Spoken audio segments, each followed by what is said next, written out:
9 अगस्त 2024 कोलकाता के RG Kar medical college and hospital में daily की तरह नॉर्मल सा दिन ही चल रहा था। सुबह के करीब 7:30 बजे उसी हॉस्पिटल स्टाफ में से एक आदमी उस कॉलेज के 4th फ्लोर में बने एक सेमिनार हॉल में इंटर करता है।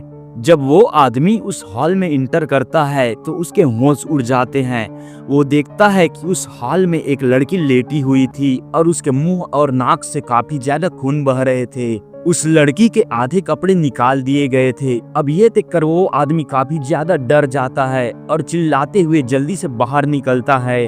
अब उस आदमी की आवाज को सुनकर आसपास के लोग भी वहां आ जाते हैं और वे लोग जैसे ही अंदर के नजारे को देखते हैं तो उनके भी होश उड़ जाते हैं। डॉक्टर जब उस लड़की को चेक करते हैं तो पता चलता है कि वो बेहोशी की हालत में थी, इसलिए तुरंत ही उसका ट्रीटमेंट स्टार्ट किया जाता है। लेकिन ट्रीटमेंट शुरू होने के कुछ मिनट बाद ही उस लड़की ने दम तोड़ दिया। इस इंसिडेंट के कुछ देर बाद उस कॉलेज के वाइस प्रेसिडेंट संजय वशिष्ठ उस लड़की के पेरेंट्स को कॉल करते हैं और कहते हैं कि आपकी लड़की ने सुसाइड कर लिया है।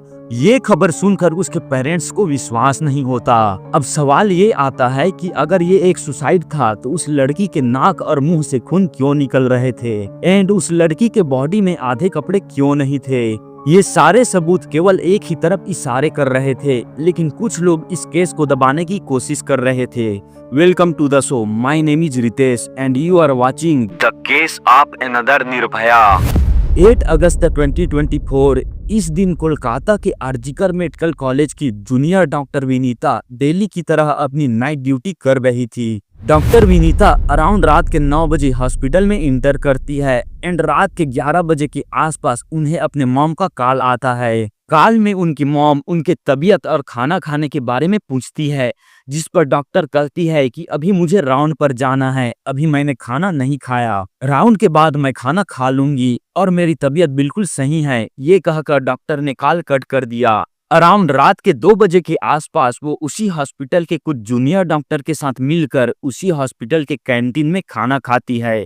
खाना खाते खाते वे लोग बहुत कुछ बात करते हैं एंड बात करते करते टाइम निकल जाता है। फिर रात के अराउंड 3 बजे उन्हें थोड़ा थकान महसूस होता है, जिस वजह से डॉक्टर विनीता उसी हॉस्पिटल के 4th फ्लोर के सेमिनार हॉल में रेस्ट करने चली जाती है। डॉक्टर विनीता रात के 3 बजे के आसपास उस हॉल में सही सलामत इंटर करती है, लेकिन सुबह 7:30 बजे के आसपास जब स्टाफ का एक आदमी वहां जाता है तो उसके होश उड़ जाते हैं। डॉक्टर विनीता के मुंह और नाक से काफी ज्यादा खून बह रहे थे और उनके शरीर से आधे कपड़े निकले हुए थे।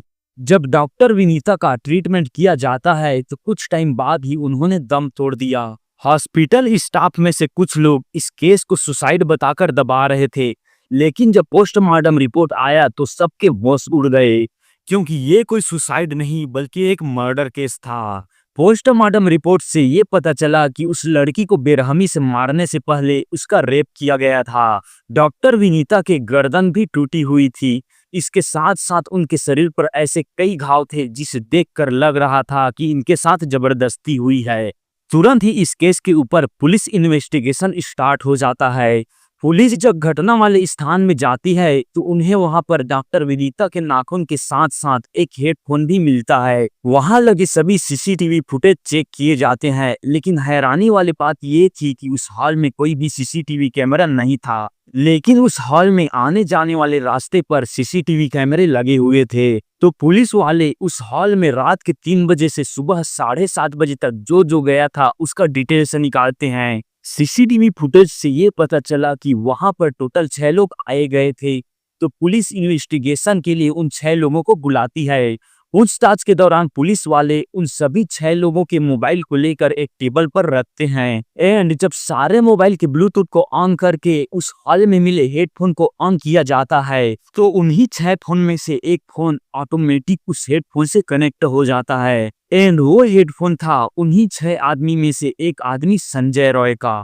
जब पुलिस संजय रॉय से पूछताछ शुरू करती है तो शुरुआत में वो कुछ नहीं बोल रहा था एंड जब उसका एल्कोहल लेवल टेस्ट किया जाता है तो पता चलता है कि उसने बहुत ज्यादा मात्रा में एल्कोहल कंज्यूम कर लिया था, इसीलिए वो चुपचाप बैठा हुआ था।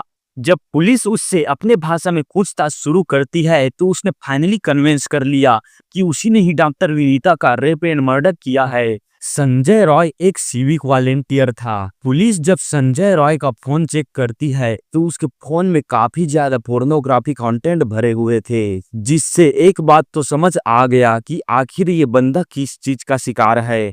फिर पुलिस वाले जब संजय के घर जाते हैं तो वहां पर उन्हें एक शूज मिलता है जिसमें खून के धब्बे लगे हुए थे। पुलिस जब उस खून का सैंपल कलेक्ट करके घर के आसपास छानबीन शुरू करती है तो उन्हें वहां वही कपड़ा मिलता है जिसे संजय ने हॉस्पिटल में पहना हुआ था। इन सभी से ये पता चल रहा था कि संजय ने सबूत मिटाने की काफी कोशिश की है।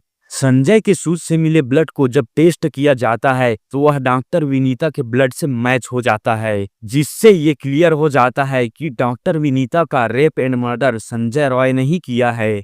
पुलिस जब अपने भाषा में संजय से पूछताछ करती है तो संजय उन्हें सब कुछ बताता है। रात के अराउंड 11 बजे संजय हॉस्पिटल में इंटर करता है। वो इतना ज्यादा नशे में था कि खुद को कंट्रोल नहीं कर पा रहा था, इसलिए वहीं हॉस्पिटल के एक कॉर्नर में बैठ जाता है। टाइम निकलता जाता है एंड अराउंड रात के 3 बजे के आसपास उसे होश आता है। होश आते ही वो देखता है कि डॉक्टर विनीता सीधा सेमिनार हॉल में जा रही है। मौके का फायदा उठाने के लिए वो सुबह 3 से 4 बजे तक उस हॉल के आसपास घूमता रहा एंड जब उसे कंफर्म हुआ कि आसपास कोई नहीं है तो सुबह के 4 बजे के अराउंड वो हॉल में इंटर करता है और 4:45 में हॉल से बाहर आ जाता है।